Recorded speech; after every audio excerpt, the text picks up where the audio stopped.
complex, much too complex, too complex, much too complex, too complex, too complex, too complex.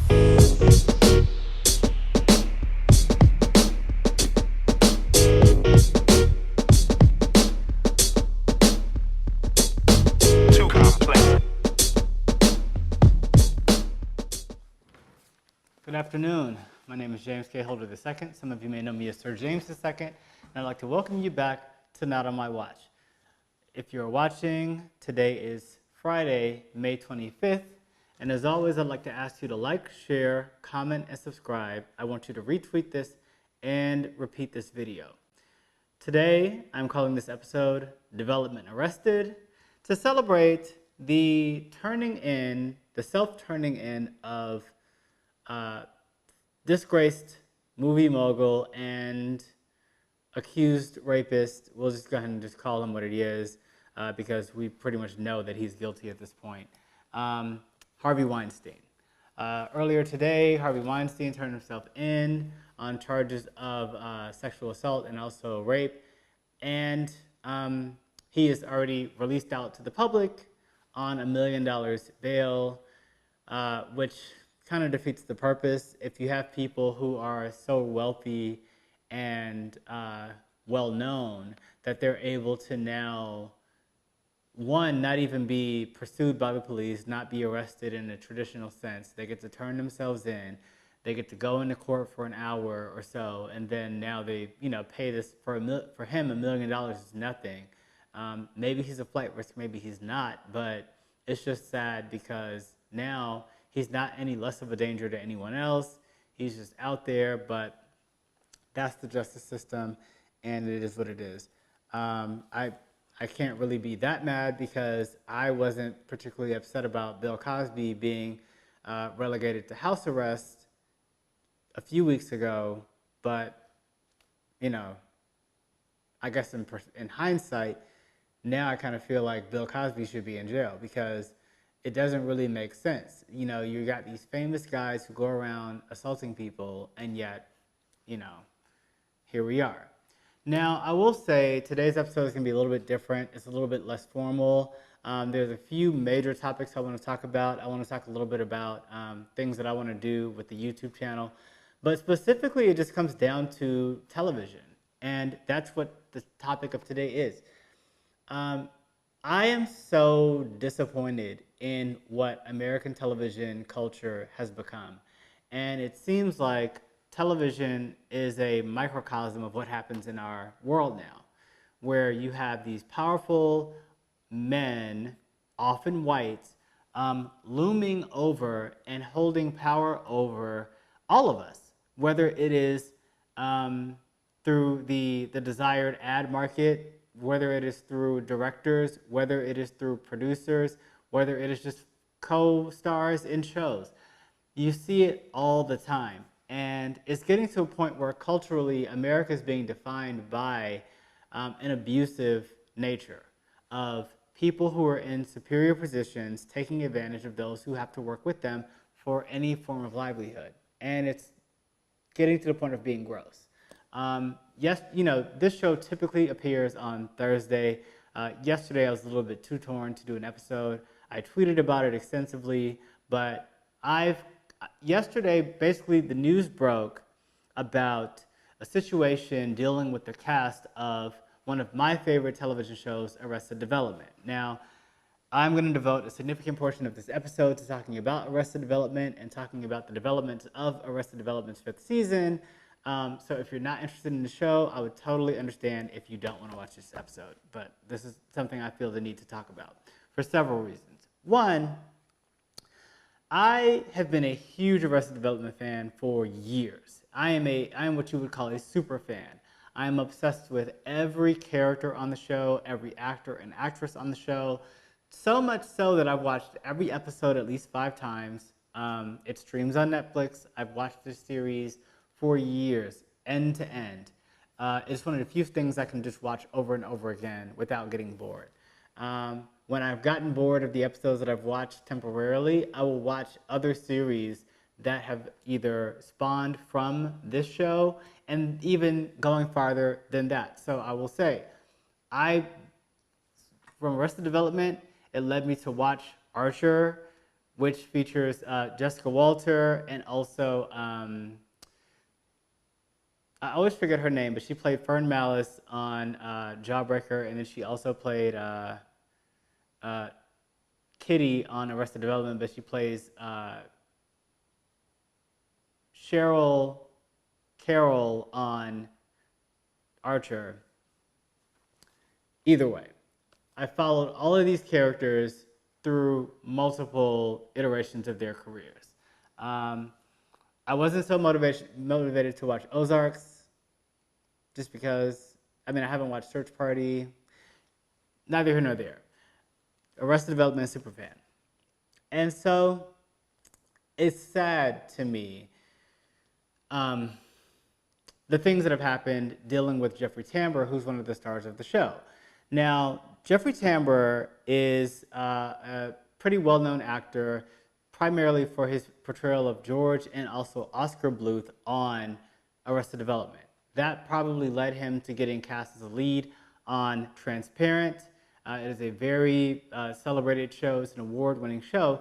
But as of this year, Transparent, Jeffrey Tambor was fired from Transparent because of sexual harassment allegations against him on the set. Now, one would argue that what Jeffrey Tambor's defense, not that he needs one, is that he wasn't explicitly fired because of how he mistreated people with sexual assault allegations. Now, sexual harassment allegations. Now, I don't think anyone, as from what I've read, no one is accusing him of like rape or sort of him forcing himself on them or anything of that nature. But what they're saying is that it's more of a verbal sexual assault nature, which is still inexcusable in a workplace environment. It creates a hostile work environment.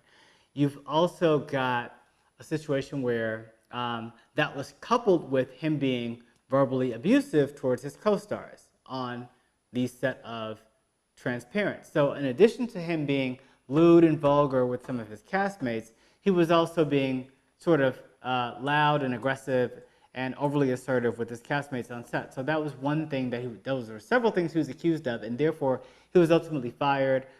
He is the star of that show. The show is centered around that character. So I really don't believe that they're even going to have a sixth season. That show is 5 seasons in or 4 seasons in. I don't think they're going to have another season based on the fact that they fired the main character. Move that over to Arrested Development. Now, Arrested Development is a show that started in 2003. It ran on Fox from 2003 to 2006. I did not watch that show at that time, but I picked it up later before season 4 became a thing. In 2013, they recorded season 4. Now, you can imagine this is 10 years after Michael Cera starred in the show. Michael Cera saw limitless success between 2003 and 2013. Aaliyah Shawkat has later gotten her own show. Jessica Walter then became one of the stars of Archer. You had, in that time between 2013 and now, again, it's continuing on. Jeffrey Tambor landed the lead role in Transparent. Portia de Rossi has been in several things. She was in Drop Dead Ted. She's been in several movies. She married, I don't know when she got married to Ellen, actually. I think that might have been before she ever started on Arrested Development. But, you know, she, in her own right, her separate stardom has catapulted since then. And she was a lead recurring role in Scandal, which was a huge show. So these actors have really traversed an amazing series or consortium of careers in this amount of time. I say all that to say the culture around the show Arrested Development is very different from a typical show. It's different from a typical network show. It's highly award-winning in its heyday, and then it came back for 2013, which was season 4, and it was pretty much terrible. I hated season 4 for a lot of reasons. I didn't like how it was recorded. I didn't like how Netflix and Hurwitz tried to chop it up and give everybody their own episode, which sort of prevented, I don't like when you do ensemble shows and the ensemble is not acting together. I think you just lose a lot. So I will say this year, when the season 4 remix came back out. This was like a few weeks ago. Netflix uploaded a season 4 remix where the creator, Hurwitz, and forgive me, I'm forgetting his first name, I think it's Mitchell Hurwitz, went back and rechopped up the series to now be better, like a better continuation or bridge between season 3 and season 5. And I tried watching that and it really didn't appeal to me. But still, the idea of a season 5 really appealed to me. It was like when I saw yesterday that there was going to be a season 5, I was giddy because there had been so much talk of this 5th season of this show. And clearly I was super excited about it.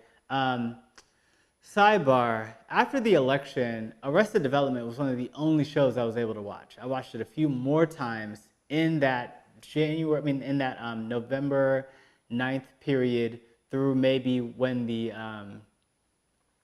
inauguration of Trump happened. So it really was one of the few just sort of light-hearted, light-spirited shows that was even available to the public. I just sincerely love the show. I feel perfectly comfortable watching it. It's one of the few things that I just watch. So the allegations against Jeffrey Tambor were really disappointing and heartbreaking, because now I'm just kind of like, I don't even know if I can watch season 5 of the show, which is one of my favorite shows on the planet. I'm a super fan. And then there was the New York Times interview, which also surfaced more between Wednesday and Thursday. So I believe this interview happened earlier in the week as the cast, Les, Michael Cera, and Portia de Rossi were promoting this film. So you're talking about in one ensemble interview, this is 7 people, Jessica Walter, Alia Shawkat, those are the only 2 women who were in this interview. You've got David Cross, Buster's character, who is Tony Hale. You've got Will Arnett. You've also got Jason Bateman, and you've got Jeffrey Tambor, who are all in this interview together with the New York Times.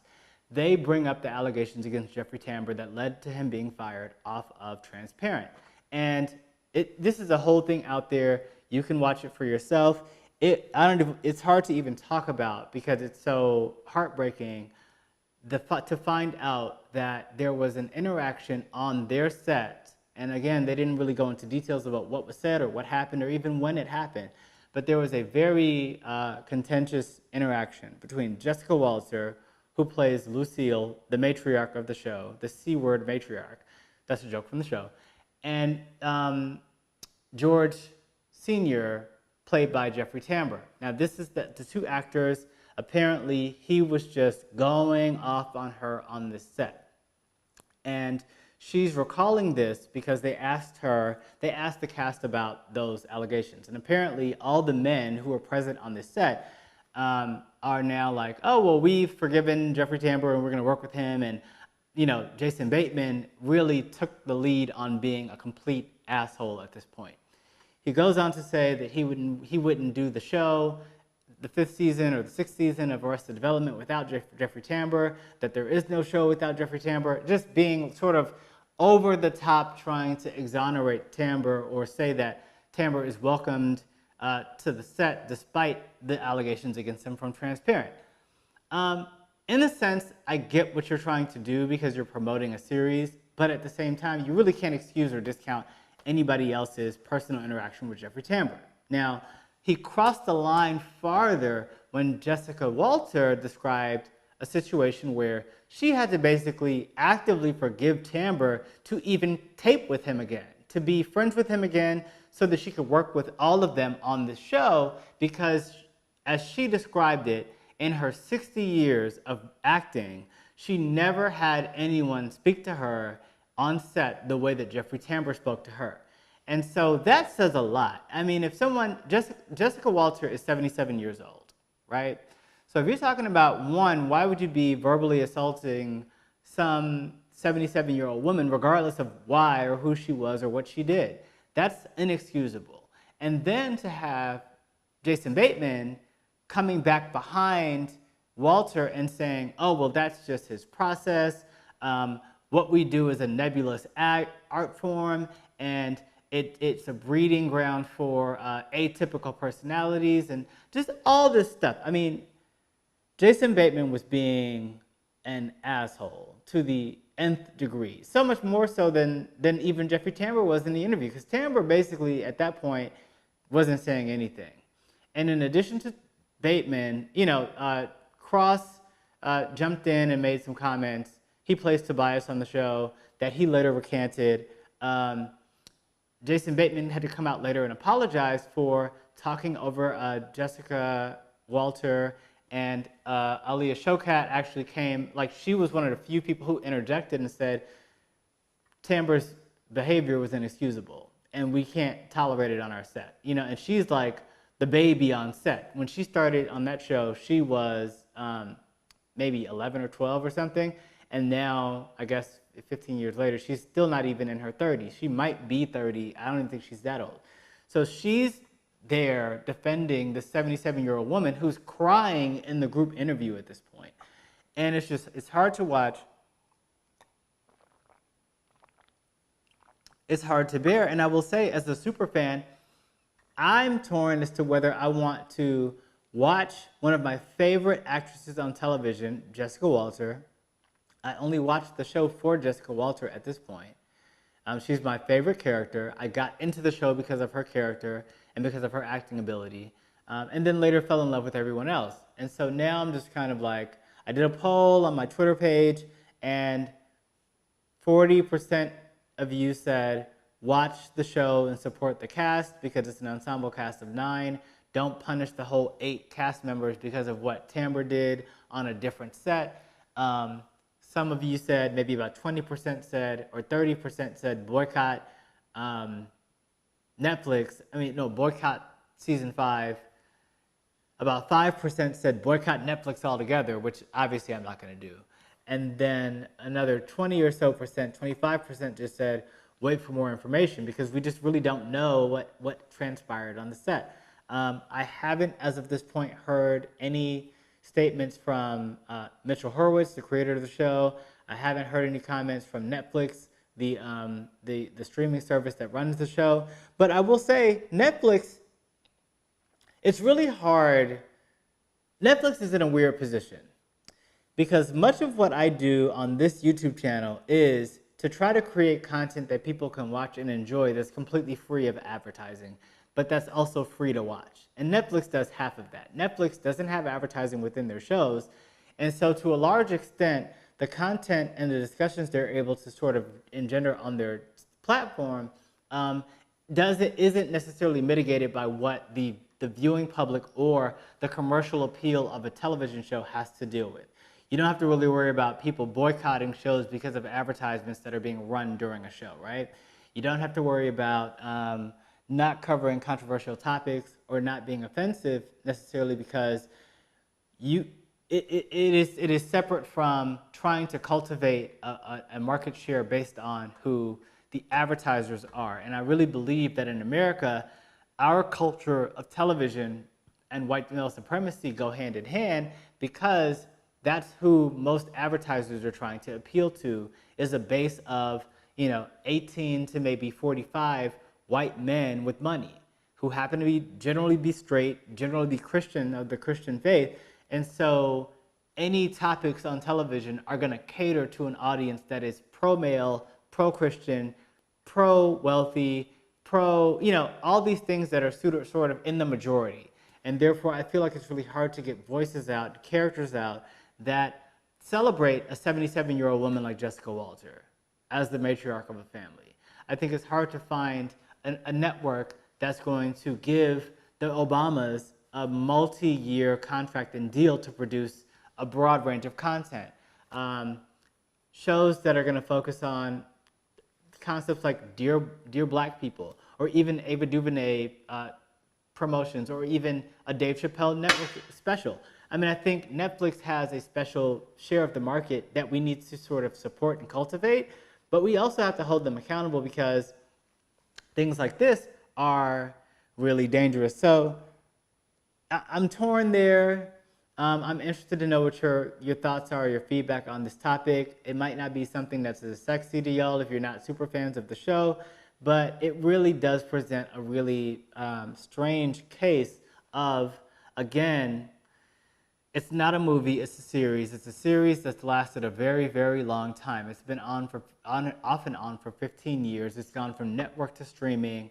It has a pretty, the cast is one part women to two parts men in leading roles. I mean, the ensemble cast is 3 women to 6 men, and it really is hard to make a determination that I'm just gonna not watch this show anymore or not watch season 5 when it's been there for so long and provided so much comfort to me in the era of Trump.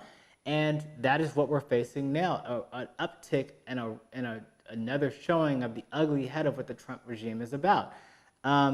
Before I even get into that, I did want to wrap that up. I haven't decided what I'm going to do with this series. And I usually have a definitive answer on what I'm going to do on the show, but I'm not there yet. This has really torn and stirred my soul a bit, and it's sad. I do want to give a congratulations to Stacey Abrams of Georgia, who was incredibly dominant in the primary battle this Tuesday. Stacey Abrams demolished Stacey Evans by a margin of 53 points in the primary. And it really is remarkable.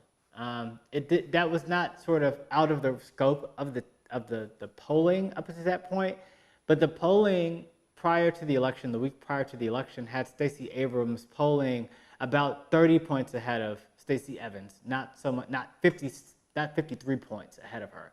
And so for her to be that overwhelmingly dominant on Tuesday was kind of a surprise to me. So I was happy to see that. I do think Abrams still has a very much an uphill battle going into November against whoever the GOP candidate is going to be. They are currently facing a runoff election that's going to have to happen to determine who the nominee is on that side. But it is not outside of the scope of possibility that we will have a Democratic governor of Georgia after the election in November if we all work together and really, really buckle down and hunker down. But we are going to have to be very diligent and focused as a body of supporters of Democratic candidates in this blue wave election of 2018. So I just want to put that in there.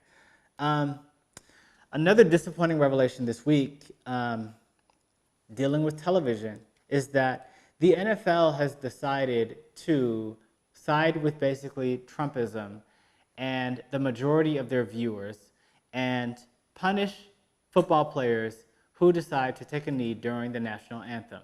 Now, this is I would say that I'm disappointed by this ruling, but I'm not surprised by it. The ownership of NFL is in scope with what American dominance of white men is. They are all generally gray-haired white men, older, they are rich as hell. So they fall into that GOP category, that mold of a GOP person.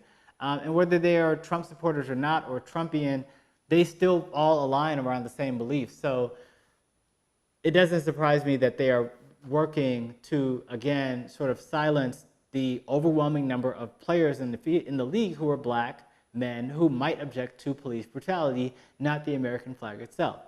A few months ago, I posted an episode called A League of Our Own, where I just called for a competition amongst, a different league. The NFL faces no competition. They really have no other outlet. If they're football fans, and I'm not a football fan, I'm not really that much of an avid sports fan, but to the extent that I'm a super fan of Arrested Development, I can understand why someone would be torn about not watching programming that they are accustomed to watching. It's something that's a stress relief for them. Football is huge, obviously, but it's really difficult for me to, as someone who doesn't watch football, to say we should boycott football. Some people are calling for that. I don't know that that's going to get off the ground. And it is sad that we now have an environment where 80% of the players in this league are black. Many of them hadn't even expressed overtly or participated in the kneeling. Colin Kaepernick is still unemployed. And we are now seeing where in addition to the sweeping aggression against migrants from Mexico specifically, and people of color in this country, you have Donald Trump saying that football players should proudly stand up for the national anthem, and if they don't, they shouldn't be in this country. Where are you going to deport these football players to because they don't sing the national anthem? Like, it's getting ridiculous. And anyone who doesn't see how ridiculous it is a part of the problem. We can't have sort of a society where the majority stands on the sidelines on issues like this. You can't keep saying, oh, I don't agree with everything Trump says, but I don't see why they need to kneel during the national anthem. I really think the football discussion is something that's going to continue to get worse. And a big part of the problem is that it's on television, that you've got this massive amount. I mean, the greatest day for advertising is the Super Bowl, which is linked to football. And you've got all these advertisers that are selling beer and pizza and all this stuff that white men with money are in this straight white men, Christians with money are in this category that are trying to get advertised to. And as a result, you know, those are the same people who are the owners of the teams, not necessarily the players. Those are the same people who are the only ones that you really care about when it comes to the viewership, because that's who's getting you paid. That's who's making it, you know, financially lucrative for you to even own a league or own a team. So it's sad. I don't really know where that's going to go, but I won't be watching football, but I haven't been watching football anyway. So if that means anything to you, it is what it is. I want to talk about The Chew on ABC. The Chew is an ensemble show as well. It featured 2 women, Daphne Oz and Carla Hall, and also 3 men for the longest, who are Clinton Kelly from What Not to Wear, Michael Simon, the Iron Chef, and Mario Batali. Now, last season, Daphne Oz, who is the son of Dr. Oz, Trump supporter, left the show, which was fine. I didn't have a personal problem with Daphne Oz, but I just felt like I didn't really know who Daphne Oz was outside of who her father was, so she wasn't really missed on the show. I will be honest in saying that outside of it being a cooking show, I don't watch The Chew regularly, but I did like the show. I love the characters on the show. Last December, Mario Batali was fired from the show because of sexual assault allegations. And this week, ABC, in its 7th season, now you've got 7 seasons of the show, 1,500 episodes, ABC has decided to cancel the show. Why is that? It must have been because of the firing of Mario Batali. You've gone from 5 cast members to now 3, but I actually preferred the show when it was just Michael Simon, Clinton Kelly, and Carla Hall. Now, maybe ABC thought that wasn't enough star power for the series. I absolutely thought it was. I thought they did a very good job, and I'm disappointed to see the show go.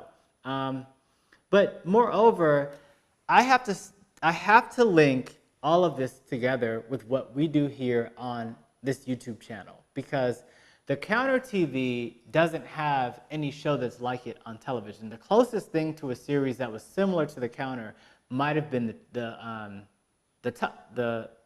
Chew, because it was a food show program that actively discussed costs of food, discussed a multiple range of issues dealing with how are families getting access to food, and not necessarily on the food access or food desert issue, but they frequently discussed issues like hunger. They frequently raised money for charities that dealt with food hunger and waste. They discussed food waste. They discussed all those types of things that we discuss on The Counter. And I really just am disappointed that the show is canceled. I am encouraged that this weekend we will be resuming taping of The Counter for season 2 on Sunday. I still do not have a working refrigerator. So if you're asking me how I'm going to tape an episode of the show without a refrigerator, it's going to be by the grace of God that it gets done. It is going to be a very big episode. I am counting and faithful that it's going to work. An update on that. GE is actually scheduled to replace my refrigerator early next week. I will believe it when I see it. But that is in the works there, as many of you follow the production update episode that I did 2 weeks ago. Now, I just want to wish Carla Hall, Clinton Kelly, I want to wish them luck because, Michael Simon is going to be all right, but and he's talented. I love Michael Simon too. But Clinton Kelly, I've been a huge fan of yours since What Not to Wear. I thought What Not to Wear was one of the best shows on television when it was on television. You and Stacey London did a phenomenal job there before TLC just became super ratchet and worthless television. You were holding down that segment there. So thank you. And Carla Hall, obviously, your chicken pot pie.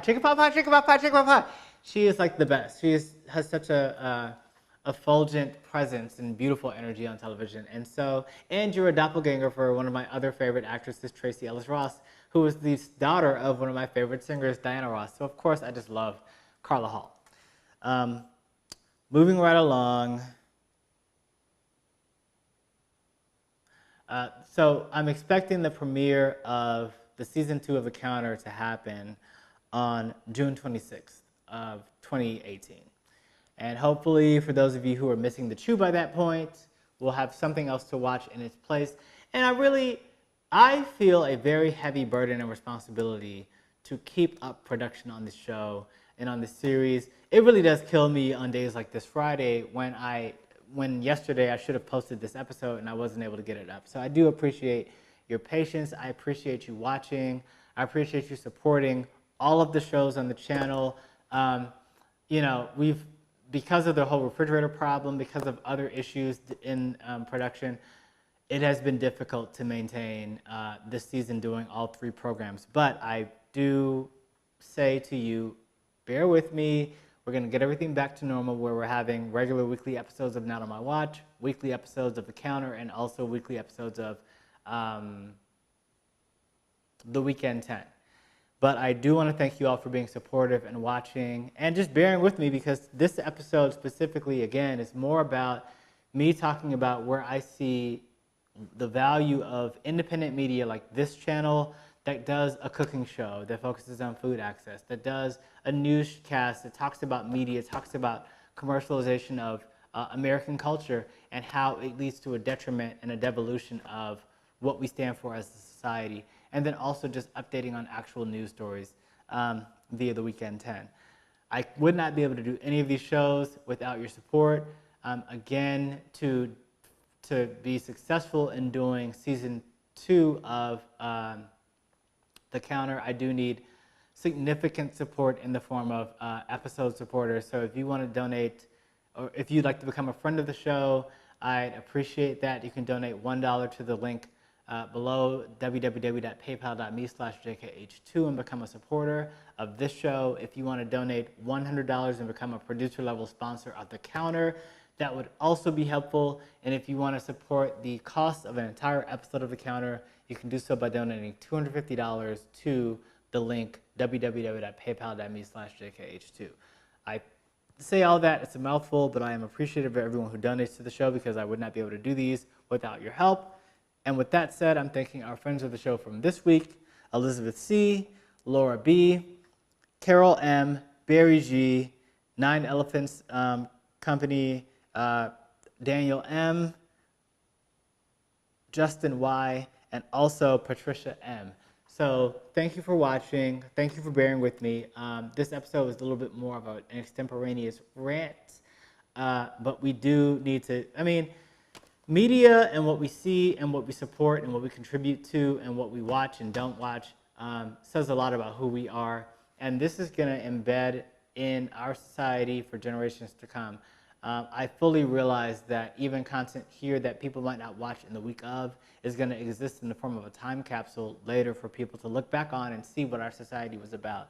And so it's very important that we take a stand as viewers against injustice that we see on television, whether it's verbal assault, sexual assault, disenfranchisement, gun violence, whatever it is. If you have a very strong position against these things, you have to be held accountable, and you have to hold the companies and the streaming services and the networks and the channels and the producers and the directors and the actors and the co-stars and the writers accountable for all of the things that they contribute to what this media whether it's paid or not paid or advertised or not advertised or streamed or network or cable, we have to be very much mindful of our role as viewers and content creators of what we're supporting and what we aren't. So with that, I'd like to ask you to relax, relate, and resist.